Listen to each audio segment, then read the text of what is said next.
Okay, താഴേക്കെല്ലാം നല്ല മഴയാണ്, പറഞ്ഞറിയിക്കാൻ പറ്റാത്ത മഴയാണ്. പക്ഷേ അങ്ങ് അപ്പുറത്തേക്ക് നോക്കി കഴിഞ്ഞാൽ അവിടെ മഴ പെയ്യുന്നില്ല. ഞാൻ ഇപ്പം ഒരു ഗ്യാപ്പ് കിട്ടിയ സമയത്ത് ഈ സൈഡിൽ കയറി വന്നുകൊണ്ടാണ്. ഇത് എവിടെയാണെന്ന് വെച്ചിട്ടുണ്ടെങ്കിൽ ഇവിടെ കറണ്ട് സോളാറിൻ്റെ പാനലാണ്. സോളാർ പാനലിൻ്റെ ഇപ്പുറത്താണ് ഒരു ചെറിയ ഗ്യാപ്പ്. ഓക്കെ, ഇതിൽ ഷോക്ക് അടിക്കുമെന്ന് നമുക്കറിയില്ല. പക്ഷെ എന്നാലും ഞാൻ ഇപ്പം ഇവിടെ തൽക്കാലത്തേക്ക് ഇവിടെ നിൽക്കാം. നമ്മൾ മഴക്കോട്ടൊന്നും എടുക്കാണ്ടാണ് വന്നത്. അതുകൊണ്ട് നമ്മളിവിടെ വെയിറ്റ് ചെയ്ത് നിൽക്കുവാണെങ്കിൽ മഴ കുറഞ്ഞിട്ട് താഴേക്ക് നല്ല മഴയാണ്, പറഞ്ഞറിയിക്കാൻ പറ്റാത്ത അത്രയും നല്ല മഴയാണ് താഴേക്ക്. പക്ഷെ ഇങ്ങോട്ട് മഴ വരുമോ എന്ന് എനിക്കറിയില്ല. ഓക്കെ, താഴെ നല്ല മഴ പെയ്യുന്നുണ്ട്, ഇങ്ങോട്ടും മഴ വന്ന് തുടങ്ങിയിട്ടുണ്ട്.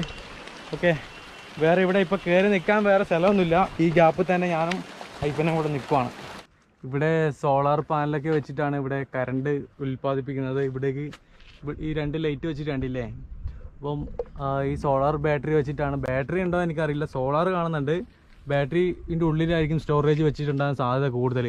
പക്ഷെ എന്നാലും ഈ സെറ്റപ്പ് വെച്ചിട്ടാണ് ഇവിടെ ഈ ലൈറ്റൊക്കെ ഉണ്ടാക്കുന്നത്. പക്ഷേ ഈ നൈറ്റ് വ്യൂ